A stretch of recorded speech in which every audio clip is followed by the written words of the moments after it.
to it. Before that, I was super insecure. I didn't know how to talk to people. I was scared to talk to people because my English was not translating. And in 1 year, my whole personality shifted. Damn. So- When was that? That was like a year ago. Just a year ago. Like, Year your ago. English sounds really perfect right now. Yeah, I mean, I would say I'm good with accents, but Yeah. the way now that I'm open and Yeah. I can talk to you this way and I can be open and authentically myself, I'm Dion does the research. He brings the facts to you. He breaks the complex down, so you know what is true. Go out, please filter in the noise. He's testing all the toys. He reads the extra line to save you all your time. Dion does the research. Ow! He looks at. How are you feeling, Mary? I'm feeling great, fantastic. It's a beautiful sunny day in San Francisco. We're at Frontier Tower, working together, and I'm excited for your first podcast. Yes. Thanks for being the first guest in my podcast, by the way. Thank you for having me. We had an episode before this, but this is officially the first podcast. Amazing. Well, Yeah. good luck to you. Thanks, Mary. Thanks. Anyways, just to educate our audience, can we have your introduction and who you are and what you do? Yes. Hi guys, my name is Mari. I'm originally from the country of Georgia, Eastern Europe, and now I'm based in San Francisco building Archeo, which is an AI-powered interior exterior design software helping interior designers to automate their 3D modeling process and basically reduce 9 hours of working to 30 seconds. So, It's a really cool idea, to be honest. Like a lot of interior designers face this problem of manual labor, manual work, and 3D modeling and everything like that. How are you automating it? It's like it feels a little dystopian. Like, how do you do that? yes, so if you really think about now current tools such as AutoCAD and 3ds Max and their SketchUp, there's so many 3D modeling software that people still use and they teach in universities for years and years. I've experienced it myself. It takes very detailed drawings and very curated revisions for your client to make sure that this looks good, and then they will convert to a client. So what we do is actually automating that specific process of manual data entry and drawing sketches and then rendering.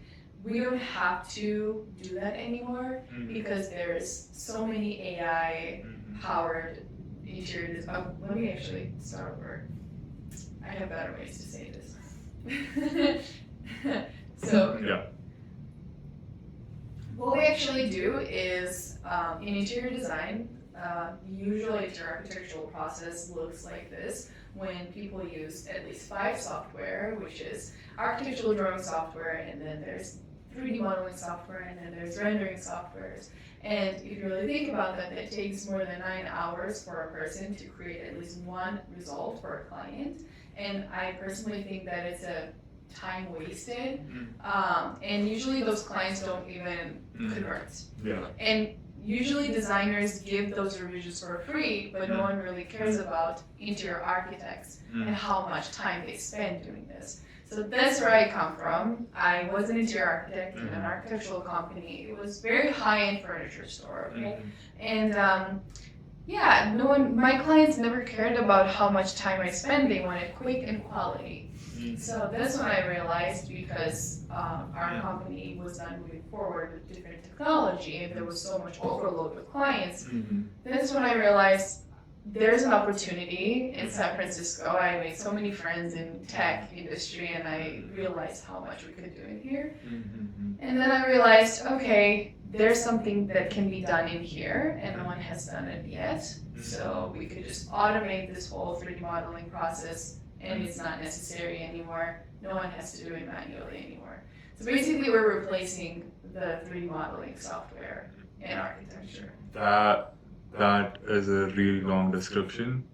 Yeah, you think once this software is created, do you think interior designers will be replaced?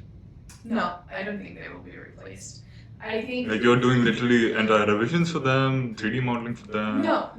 So interior designers, that's why it's very important for tech industry to understand, the tech founders to understand, and like people in this industry to know that there's a big gap between designers and tech. They do not understand what we actually do. The whole process of interior designer is to go to clients on site, to measure the space, to get to know them, know what they actually want, because clients are confused. They come to you because they do not know what to do with their space. They come to you to trust you. You become their friend. This is all selling process. So interior designers are actually salespeople who have really good taste and knowledge in interior design. Then they go there, they communicate, and they understand what you actually need. You build the trust, and everything that happens in the back end is time wasted. It has to be fast and quick. So actually, designer already has everything in their mind. I know exactly what pieces I need to put here. I know exactly how I want to design this. It just will take me forever to build that, to show my client. So how can I do that very simply and quickly?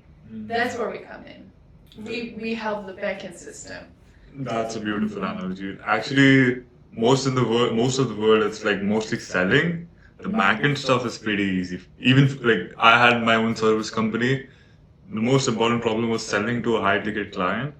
The back-end was like, okay, he wants the software, we do that software really quick, but selling was the main problem, and getting that revenue, that sales.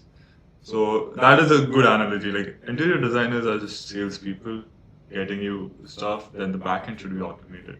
Yeah, I mean, that was beautiful. Yeah.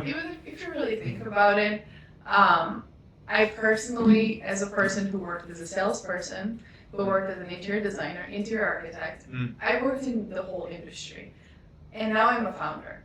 I had ideas before, so I personally believe that every founder and every builder nowadays, when everything is automated, should master selling. Selling is the most important.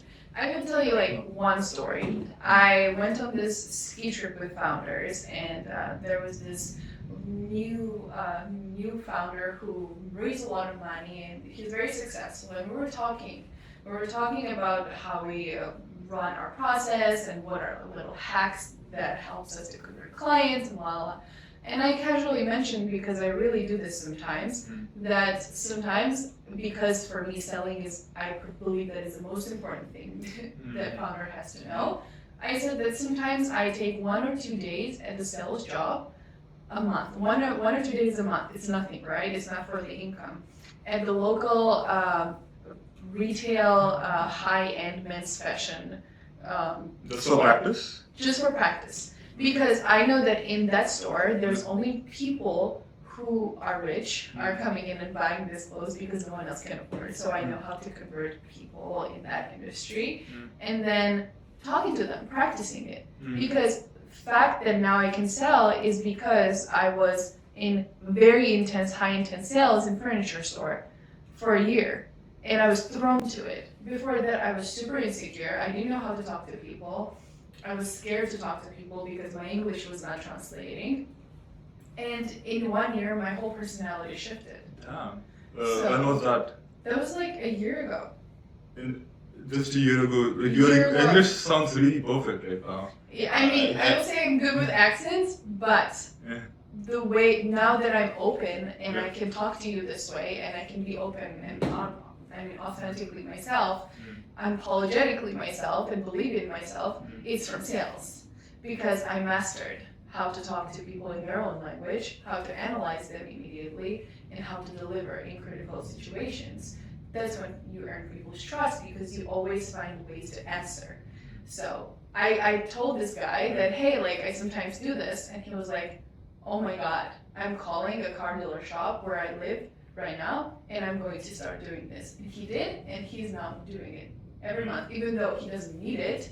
Income ways, he doesn't need it at all, but it's a good skill. Yeah, you kind of put that in my mind as well. Like, I should get into sales for 2 days a month to just keep that practice on. I used to do sales a lot in my company as a founder, like talking to the clients, having meetings with them, failing multiple times miserably. Mm-hmm. I'm like, yeah, it gives you a personality shift. I agree with does. you totally.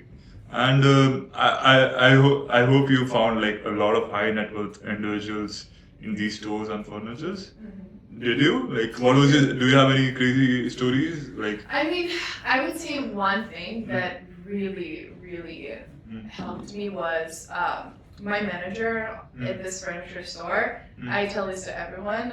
He was the best manager that I've ever met. The best manager in the company that you can have was literally this guy, and I'm trying to copy his personality.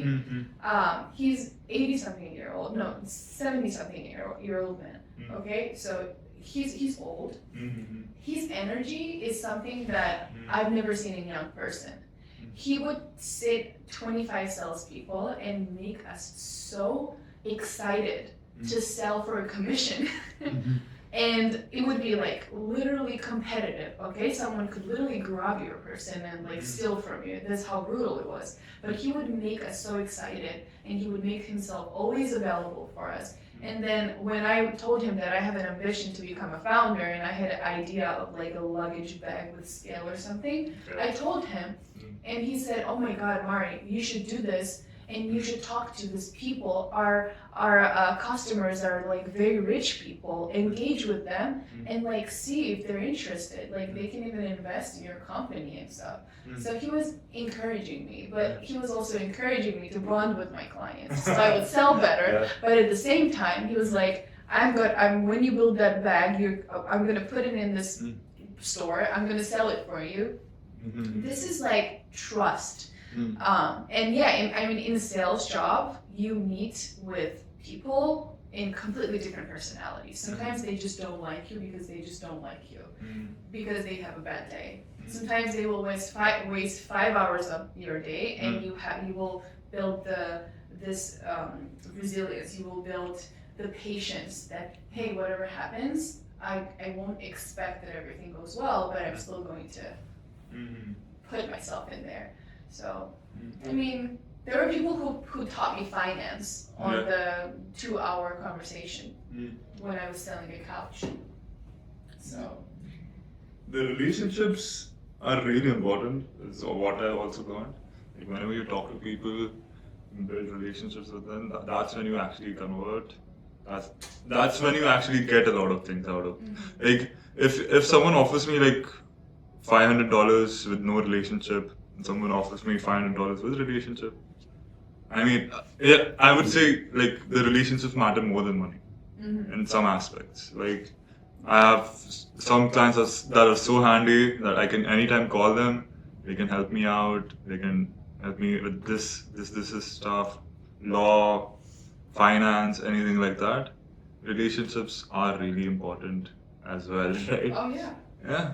I mean, if you really think about it, when you have so many people, so many friends in so many industries, and you have questions about something, like I had my friend, she's furnishing a house, and she was like, "Oh my God, Mari, hey, I know that you have this. Can you like give me some credit so I can like create something from them?" Yeah, I mean, sure, I can help you to design. But like then there's maybe a weird neighbor who's trying to sue you for no reason, and you have like a lawyer friend who will help you for that, and you're like, oh, okay. But there's also, in the founder's world, relationships matter the most, because even if you're trying to raise money or if you're trying to kick off something, you need people who trust you and who can also refer you to people in high power. So those people trust the ones who they're referred to, and it's very important to have that. I have never seen actually someone just getting everything. I mean, of course that exists, but like with no connections and with just building, because right now it's all about connections. Even if like getting into incubators and different programs like such as YC or like a fellowship or whatever, you have to have people. Totally agree with you. But there are like two extremes. You said like you should be really good at selling, right? But there's one more extreme. If you build a really good product without any sales, like that product matters. Like if you see ChatGPT, they did not do any marketing or any sales. They just launched the product and it went viral from word of mouth. So it's like there are two extremes. If you make a very nice product, it gets outreach automatically. That's what I believe. You have to be you have to be a unicorn. Like, you can make a really, really, really good product, but you have to be very exceptional in what you're doing. Like, this That's is a very hard to field, do. that was the field that no one picked up. It was the first of the first when someone started doing something with artificial intelligence, like, in that publicly, like, everyone could use it now. And I remember at that time I was in Georgia, and I saw a video on Instagram. Someone posted, oh, there's this thing called ChatGPT that helps you write your essays better. It helps you to fix your essays. And I was like, oh my god, I studied in a university for English program, and I'm Georgian, I speak Georgian, so at that time my English was not that good. So I was like, oh my god, that would help me for my essays. And I was waiting for it. It was like, we're launching soon. I was tracking, and once it came out, and then I started using it, and then they went out of business again, and then they came back again. So it was really interesting to like see them transition, and then it became such a big thing. But that is exceptional. So product matters, of course, but I personally believe that if you're building something, if you believe that what you're building and your idea can be life-changing, the product can always catch up. You can always hire more engineers and like polish it, but build the trust. First of all, understand what you're doing, polish it, have the whole structured plan of what you're doing, and then keep up with engineering. You can always get to better product. My product was duct taped, and it's still like, sometimes it's like, you know, sometimes it can be a little runny, whatever. Like, I always have people tracking it and improving all the time. So here you have it, guys. Either you have a balance or be really good at sales, something like that, and your product can succeed as a founder. Anyways, moving on, like, you told me there is no one doing anything in this space, interior designing with AI. Is that true, or do you have competition? no, there is competition. There's a bunch of AI tools Which that do does interior design? interior design. How does your generations. product differentiate from other products? Yes, what I would say is, yes, there's a lot of products that are AI generation tools in interior design and exterior design. But if you really think about it, the AI generation, like such as Gemini, is a hallucination. It has lots of knowledge of the whole world and whole, like little details and dots that it grabs from your prompt, and then it generates something cute looking. But that would last as an, okay, this is inspo, this is an inspiration.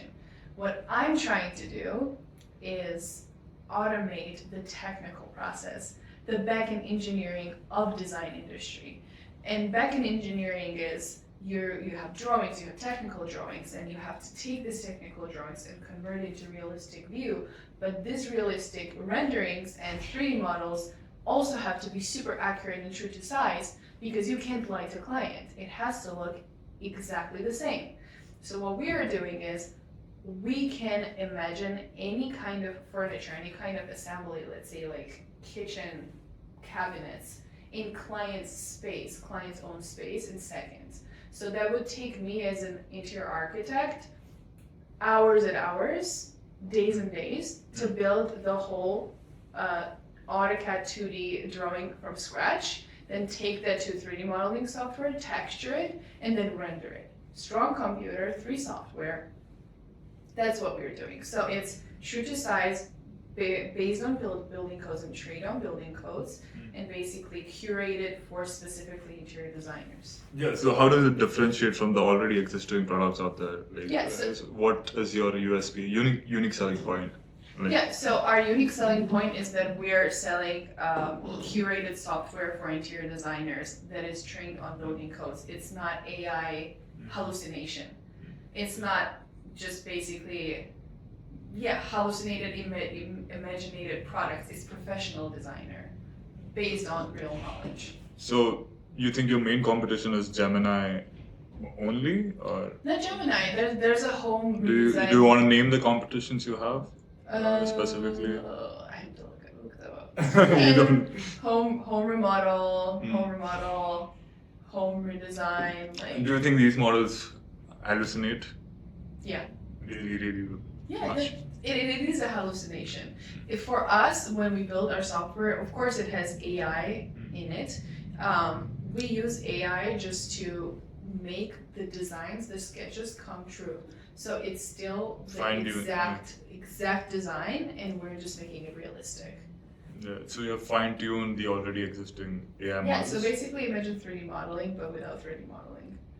That's what we're doing. Yeah. Yeah. That's pretty cool. Do you want to go like talk about the back end of the software, or do you want to keep it a secret? Back end of the software. Yeah.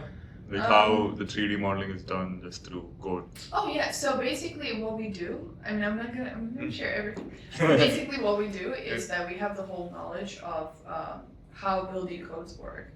And then we have a 16 pager, it became 16 pages of all the exact rules that a designer, as designer, have to go through to create the realistic, basically successful design drawing, right? So this is the knowledge that we give our model, and then it won't create a design until it goes through everything.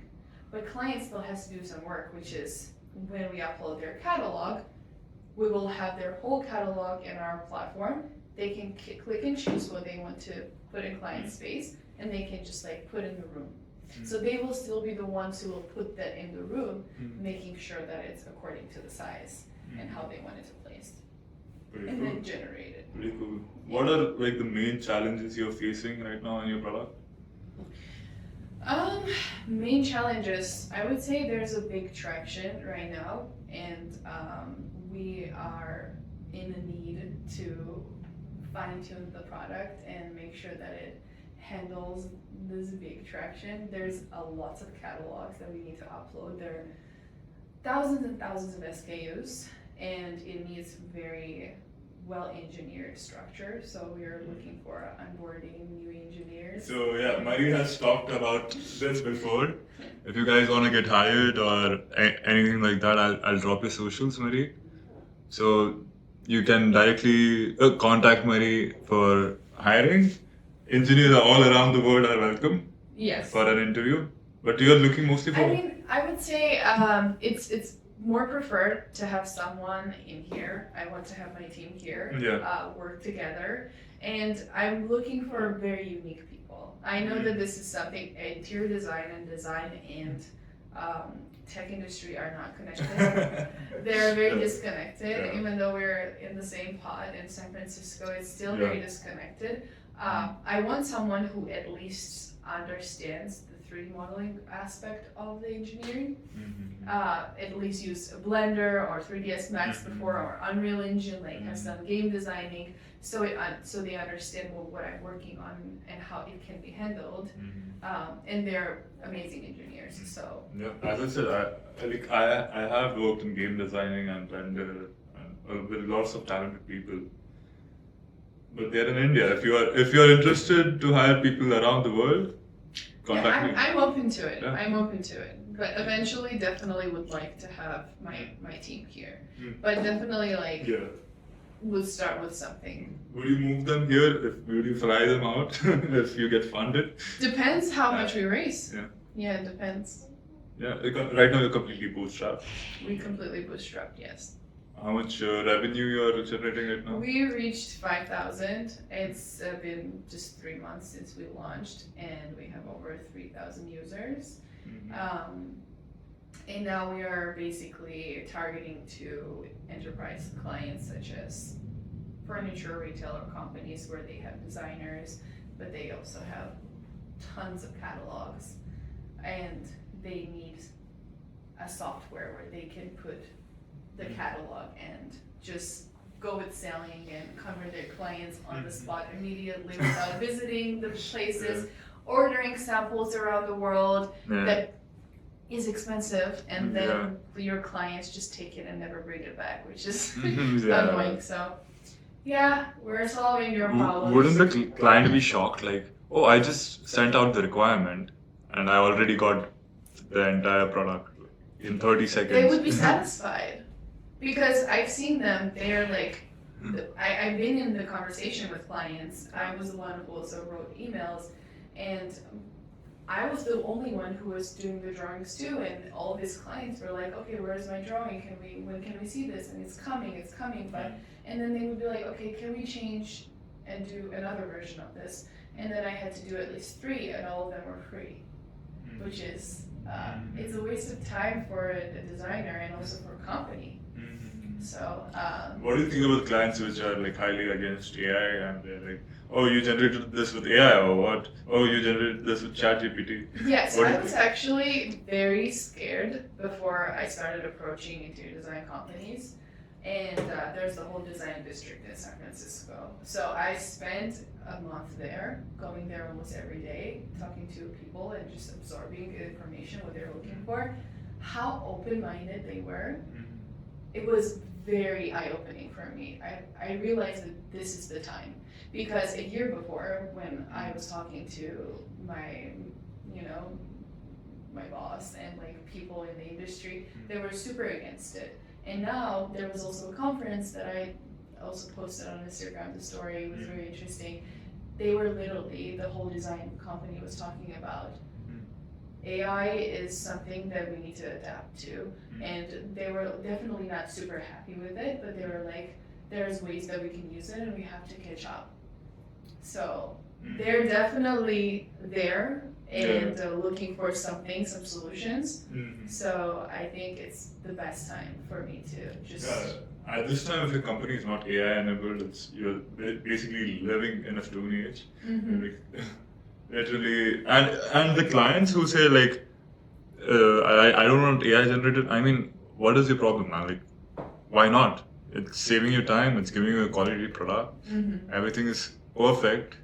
Why are you against AI? It's easy to say that, but I've heard from one of my friends in the industry who's a little like older generation that when websites came out, when you could have a website for your company, people's reaction was crazy. They were like, what is this? We don't need this. What? Oh my God, why do we need this at all? It will fail everything. People think we're crazy. And then everyone eventually started doing it, right? So it's about the same thing, that it's not a website anymore, but it's an AI, but everyone has it and everyone has to have it. So it's more about having people come around and warm up and making sure you show them that you're not automating the creativity and you're not automating the art of design, because everything is already designed. It's more putting things together the way you want, but the how you put things together, that's what we're automating. So we don't touch the art at all, which is something that I would never do. I would never do that. I'm an artist. I would never do that. What do you think about AI art and AI? I mean, I see that it's Animation. capable Yeah. because it's millions of different information and knowledge that one person can't hold in there. Like, no human has that knowledge. Just one person. Of course it is creative, of course it does beautiful job. How is it work. creative? It's like stealing people, other people's work. Right? Yeah, but like it's still, that's how our mind works too. We get the references from different knowledge and then we just put it together. Yeah, I mean everything that you know and I know is from somewhere in someone's knowledge. We inspire from someone else and we build an idea on top of it. I mean, I've used AI for like decks and stuff, just to like quickly build a design and like just content, whatever. I could put the content in, but like for design, when I didn't have time for it, I would just be like, hey AI, like help me polish it, la la la, you know? But art, it does well, but the feeling of it is empty. I feel like the way authenticity is lost through emails, through messages. I literally can sense when someone messages me or emails me through AI. Even if you put your voice and polish it, it still lacks personality. And that's the personality that you can see through art, see through the way people communicate, the music, everything, you can sense it. So it's something that is. Sometimes you cannot actually understand if that is AI. Has that There happened? can be. Yeah. I don't know. Like when AI videos started coming out, there were like one or two where I was like in the beginning, whoa, this is real, and then I realized that it was not. Mhm. But in the end, you still sense it. What I'm talking about is the art itself. Art is something that you feel, and you can feel the soul through it. And I feel like it lacks soul when it's an AI art. I kind of think I know what you're talking about, but I can't sense it, to be honest. You really? I cannot. It's like art. If you show me a human art and a AI art, I cannot differentiate. Really? To be honest. Maybe you just have to be more into it. I was into digital art before AI came out. Okay. But yeah, then I completely stopped it. I was practicing digital art for a very long time because we were into game design. I was into game design, particularly. Game design. Game designing. Like yeah. Unreal Engine. Yeah. Oh my god, me too. You too? Yeah, Yeah. I've done. My brother was writing a book, Yeah. and then he wanted to build a game on top of it. And Yeah. then basically I built the whole the map. So it was the castles, pavilions, Mhm. towns, and Which engine did you use? I did. I actually used Twinmotion and Unreal Engine mix. Okay. So it was pretty interesting. Was it first time just for your brother?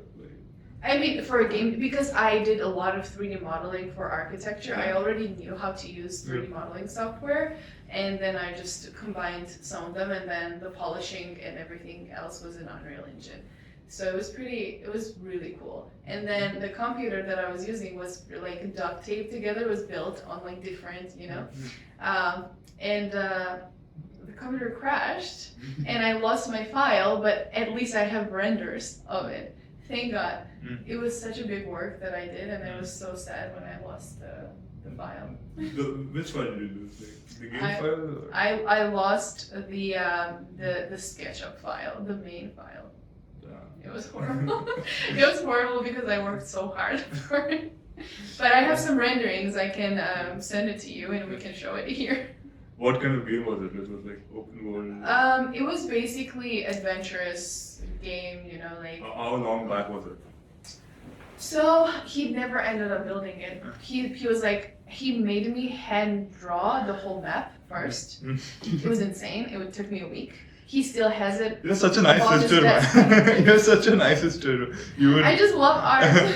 Yeah, but I do it selflessly, and now I wouldn't have time for that. But Yeah. it was fun. And I just wanted to do stuff with my brother. I was like, just include me, please. I was bored. It was COVID time. And then once I had the whole town and whole map mapped out, he was like, okay, can we build 3 models now? And I'm like, I mean, I can't build the whole map. It's insane. It's different cities.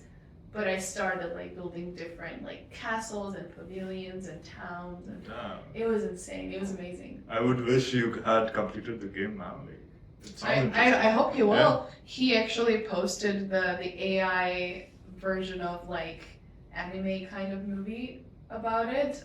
What is he doing right now? He built an AI university for basically children Yeah. because it's something that everyone will have to know in the future. Mhm. So it's like very polished website that gives you also certificate and everything. So you learn how to how to build the games, how to build prompts, how to build websites, videos, whatever. Like it depends what kind of AI engine you want to use and learn. It teaches you, so it's really cool. But he's building like several different things. I mean, Your whole family is founder focused. Or That's right. You're a founder family. my mom actually built a dating app What the heck? for Georgian people. That's a cool mom to have. Like, what USP did that dating app have? So basically, Georgia dating app thing is like very it's considered as something lame. It's like people don't like it. Yeah. People still are like, hey, we don't want to do that. That's weird. Let's just like meet each other and Yeah. like people are very relationship focused. So there was no dating app in Georgian language. So she was like, okay, like she partnered with my brother and like some engineers, and she was like, hey guys, we need to build something. It's so funny. She's a realtor, like, but on the side. And then they built it and they launched it, and look up, my brother was on TV for that. It was so funny. Talking about the dating app? Yeah, it was like, he was Guys, like, download this dating app. I know, and then they Yeah. asked like, how did you came up with this idea? And he was like, it's actually my mom's idea. And they were like, what the hell? So it's pretty interesting. Well, how did that end up? How was that? I think it's still functioning. People are using it, but I don't know what's going on with it right now. I have no idea. I didn't participate. So. Why not? I don't know. It was not in my interest, the dating app. So, like, what's your family background? How many siblings do you have? I have two brothers. All of them founders? No, my little brother wants to be a firefighter. He just finished high school. He was always obsessed with something with military, something with like, he wanted to be a policeman, he wanted to be a military, he wanted to be a detective, blah, blah, blah. But now he's like, he's very tall. He's like your height, and he's like 17. It's insane. And then he's like big, and so he was like, okay, I'm strong, I like to work out, I'm interested in saving people's lives, which is so cute. And yeah, he actually started internship there, so which is At 17? You can become a firefighter at 17? I think you can do like internship kind of, yeah. I'd say. Yeah, it's so cool. I see his stories from like firefighters and. Would you like him to do that, or like, what's your guidance on it? I personally think that it's really cool because it's what he's been liking since he was a kid, and I'm a big supporter of letting people explore themselves.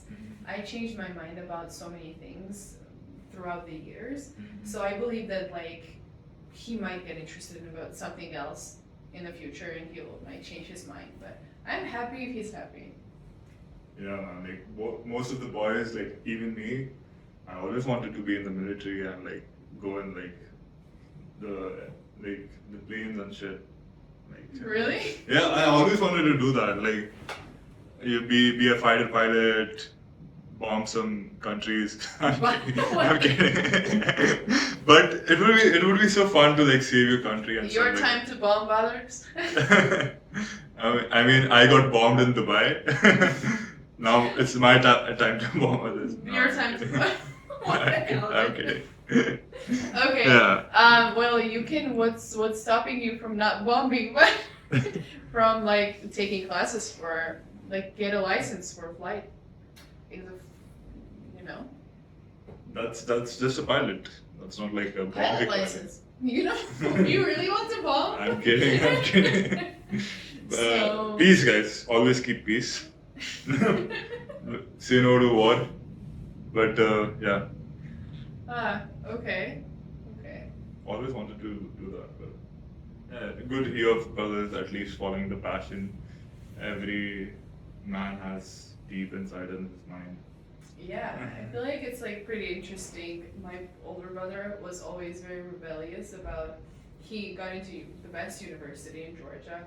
Then he switched to different faculties. He wanted to try something else.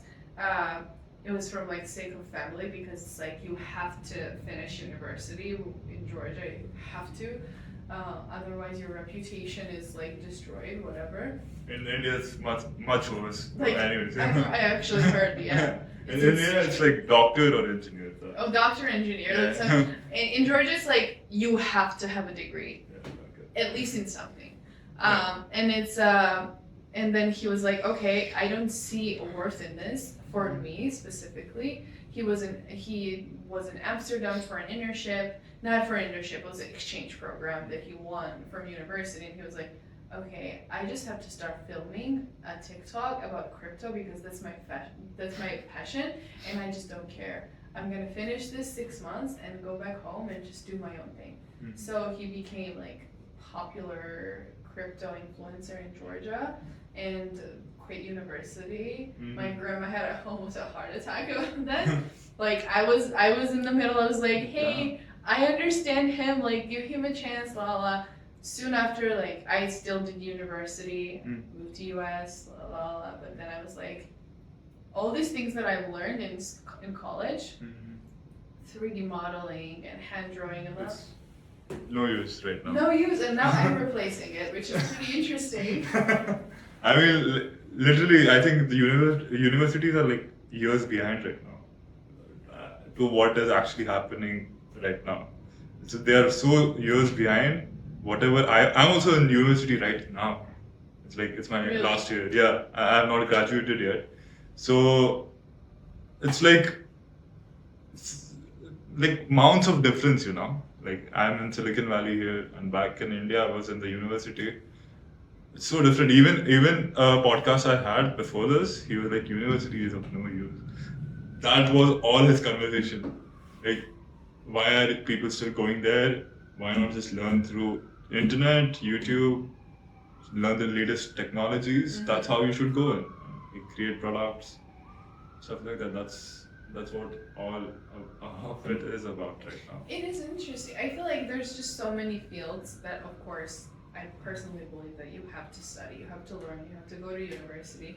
I personally believe that if I didn't do that, I wouldn't have this knowledge to understand what I'm doing right now. But what if you like study through the internet, that course, and to the latest University doesn't only give you that knowledge, it gives you the exposure? it gives you the opportunities Yeah. to go out and explore and work for it, and it's more like it teaches you how to source. It also gives you opportunities to go to different like I became a tutor of AutoCAD in university because they gave me a chance because I was a good student, and they were like, okay, you're going to train people and then we're going to give you a certificate of AutoCAD trainer, and it really helped me to get a job here. So it's like, I think hustling is something that you learn in high school. In high school, you learn how to basically connect with people and build your own foundation and become a human yourself. And then in university, you learn how to hustle and how to work for yourself. And there's just you and yourself, then you have to win and how you win. Yes, So yeah. it's not about the knowledge, it's about the skills. The exposure, the opportunity. Exposure and technical skills. The internet will give you, like, I learned AutoCAD on the YouTube. I agree with you on this. Like, yeah, the previous conversation I had, he was like, you know, yeah, I should have told him this as well. Like, exposure and opportunities I got at my university as well. I met so many talented people, created a cluster of talented people there, and I can use that talent anywhere in the world right now. And I also organize my own workshops, my hackathons. And Yeah, a what lot are of these things. workshops about? What are these incubators and like these residencies and these different things, accelerators about? They're mimicking university. There's basically, it's basically like bringing people together, locking them in the same space where they have to work and they have assignments. So you basically keep the track on them. It's not as intense as university, but it has benefits. You keep yourself concentrated. You walk in, you're at the desk. You have the environment. You have the environment. So Yeah. I'm not saying it has to be as intense as it is right now, but I would never trust a doctor who doesn't have a degree to do a surgery. I would be like... But I wouldn't trust anyone with a degree right now. Everyone is using AI in their exams to write papers and stuff like that. Yeah, I'm just saying it's giving you that guarantee, you know, Yeah. like you trust someone with your life. My grandma was a construction engineer in Georgia, and it was a very risky job. She told me, like, if she could even make one technical mistake, they would sue her and they would, like, put her into jail because whole building can collapse. That's why codes are so important. That's why the AI tools, they don't do what's important for designers. They think that designers care about that, but their customers actually are homeowners or college kids who just want to design their houses, because real designers will never use that because they care about this structure, codes, make sure that every inch is exactly the same. Do you want to talk about the experience you had as an interior designer? Like, Oh my god. how many years did you do that, and what was the experience like, and any crazy story around it? I started in my interior design journey in Georgia when I was still a student. Like almost on my year first, I already started hustling. I created my Instagram page of me being a designer, and I posted like my drawings, different renderings that I was creating, basically hustling around, looking for like friends wanted to hire a designer, I would volunteer. So I would go literally on site, talk to them, measure the whole place, take a bunch of pictures, then sit in the CAD, build the whole buildings, and then 3D model everything, go with them to the places to source materials, furniture, everything. So it was like, interior designers' life is not easy. It's lots of hassling and back and forth and back and forth. So I did that for a long time in Georgia, and then the university got pretty busy. So I fully just started just studying and What were you studying in university again? architecture. Architecture, right? You're working on the same field anyway, right? Yeah, I mean, they teach you interior design and architecture, and they're very connected industries. You learn everything like there. Architects can be interior designers, but not as professional interior designers. So after architecture, you take a path. I was very interested in urban planning. I think that's something that I'm like on the side very passionate about. The city planning is amazing. If you know how to, if you understand that field, you understand everything in the world, how everything works. So to stop talking about that and concentrate on interior designing, my first real job was in the US. When I moved here, I was still studying. I was in University of Central Florida, and then I got a job in an interior design company that was commercial. So I worked for projects such as like NASA and Air Force and Space Force and university buildings, hospitality buildings. It was really fun. I really wanted to get very creative there, like looking for different tools. I loved designing, But because I was a student, I was very underpaid, and I was like, how can I do so much together? And it was just too much. So You did not continue that? I mean, for a year I did that job, and then I decided to Be a founder? no. Then I did another job that was in a furniture company as a salesperson. My principle to get jobs and get opportunities is just to basically bother people. So I was like, I'm gonna walk in, introduce myself to this person. I was helping my boyfriend to get a couch, and I was like, hey guys, do you actually have any opportunities? And the sales lady was like, I'm actually gonna refer you, and then I scheduled an appointment with the manager, the guy that I now love so much. He's amazing. And yeah, he hired me. And then why did you shift from like architecture to sales? Because before that, my life is very all over the place. After I quit my job, I took a break with my partner, and we went to Western Europe to take a little trip and decompress and like figure out what we wanted to do in our lives. And I met a lot of founders because he's a founder, and I got super inspired. And my first idea came to me that was like luggage with integrated scale, and that's when I realized I want to become a founder. And how can I become a successful founder? Because I have no skills. I just am super creative. I can do like really cool visuals. I'm creative in that aspect, but I have no game. So I watched my partner, I watched my friends, and I realized they're good sales. Like they know how to sell. They know how to sell themselves. They know how to sell anything. So that's why I decided to go into sales. And to mostly learn or learn, experience, I mean, make some living too. Of course, that was important. It was still like very difficult to make a living on that job, but it was just, hey, I'm gonna survive. I'm gonna do anything that I can. Yeah. You would thrive in Dubai if you like. There's so many real estate sales jobs there, and very good pay. You should try that out after the war. No, I'm now super locked in. Yeah, super locked in. Founder mode. No. Now I literally finally do what I love. But the last job that I've had was I landed very high-end interior design job. It was interior architecture. Mm. I did all the technical drawings, all the back end, and that's where basically my idea was born. When I understood the workflow, everything. I flew to Italy, did the training there. I got to know how the world market works and like how the world works in this industry, and realized how behind it was with technology. So it is. Europe is doing really bad with technology right now. yeah, I mean they love what they do, Yeah. and they could benefit from it. I just want to show them how. So Yeah. What's your strategy for next couple of months or? yeah, I'm super busy.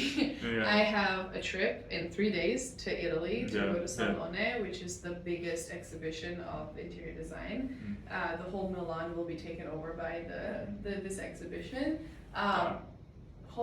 Thankfully, because of my past experiences, I have lots of connections, and I believe that connections are the promise makers that helps you to convert people and like them to trust you.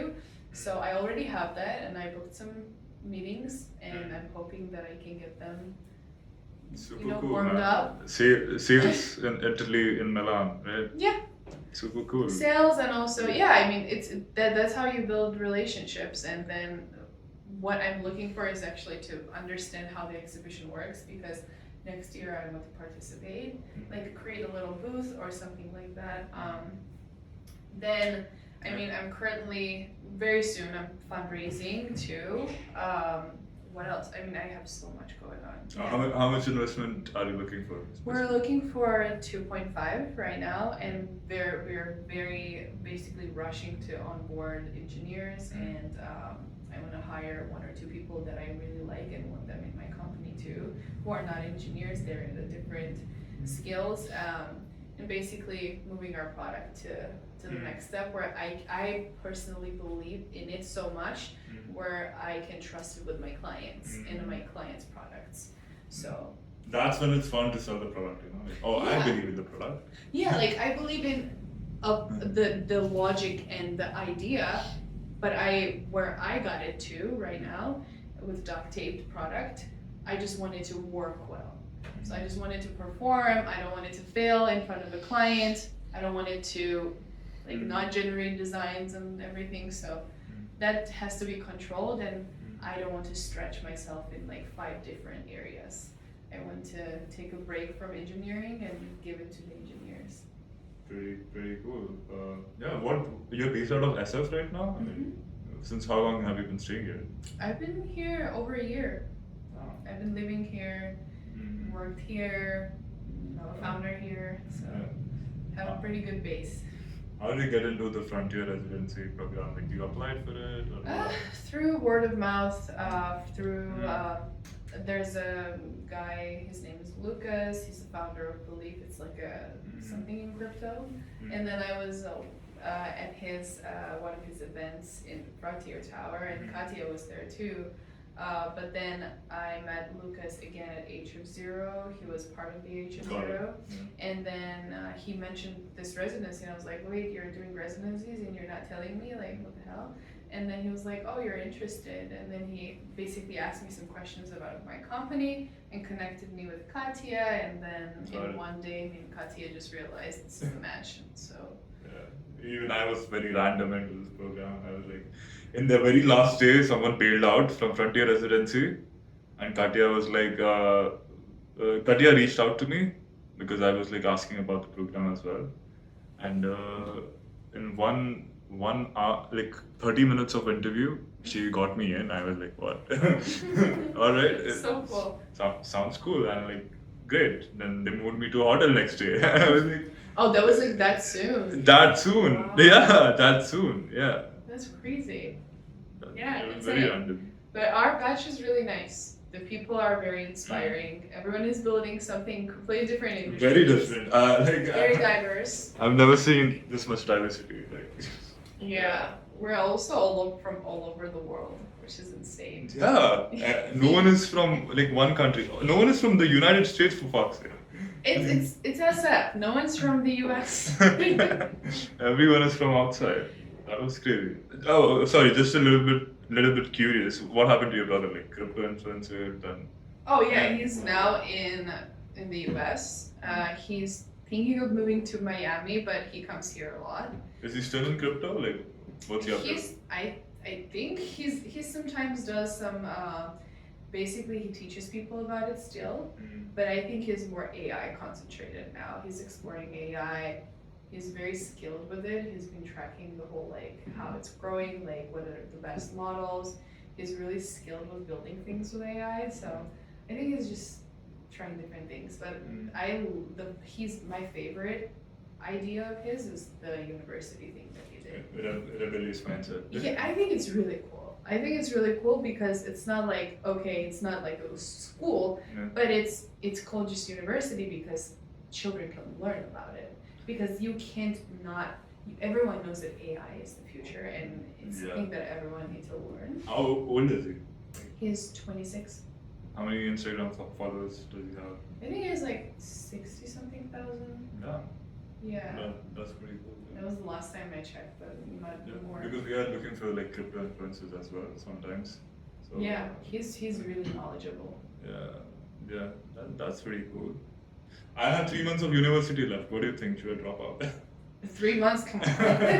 No. For the plot? No, finish it. I mean, if you had like 2 years left, I would say if you don't feel like it, don't do it. But 3 months. Bill Gates dropped out. Mark Zuckerberg dropped out. Because they dropped out, it doesn't mean you have to. I'm just kidding. I mean, like, should I do it for the plot? When No. Yeah. For 3 months, no.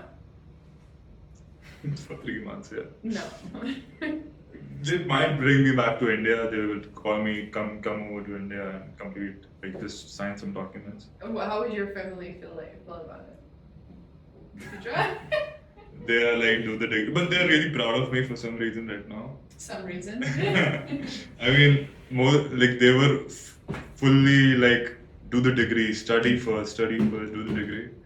I started showing them revenue. I started showing them numbers. Oh, nice. And they slowly shifted to, open mindset. Mm-hmm. Oh yeah, you're doing well. And I'm doing well in the field I was studying in, right? Mm-hmm. Like computer science. So I shifted to Dubai. Like I started my company in India.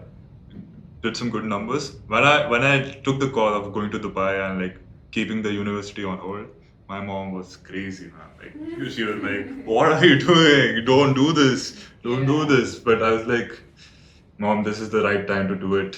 There's no other right time to do That's it." the thing. I feel like people really misunderstand their parents when they are like super obsessive about this. We have to understand that their generation doesn't get it because it was literally the only way in their times. Yeah. And for them, the most important thing about their kids is safety and making sure that they're taken care of. Yeah, I Because totally understand. they're not taking care of you. They're like, this is the way to be taken care of, and you're not taking this path, so I'm going crazy. And now that you're showing them the numbers and actually, hey, I found a way to take care of myself without following your path, when they see the proof, they're like, ooh, okay, you're not doing this for me. I want you to do this for you. So it's like sometimes they can be intense, but giving them a chance and like to, Yeah, I totally understand their perspective, their point of view. Totally get it. Yeah. Anyways, Mari, it was a really nice conversation and got to learn a lot about interior designing, how to do that. And yes, let's guys use her product if you're into interior designing. We need users right now, and we are definitely looking for fundraising, right? Yes, we do. Anyways, yeah. Thank you for having me, and good luck with your podcast. Thank you. You will have more interesting things coming up soon. Yeah, we are trying to look for the best people in Silicon Valley. If you are in Silicon Valley, let's catch up and do this podcast. All right.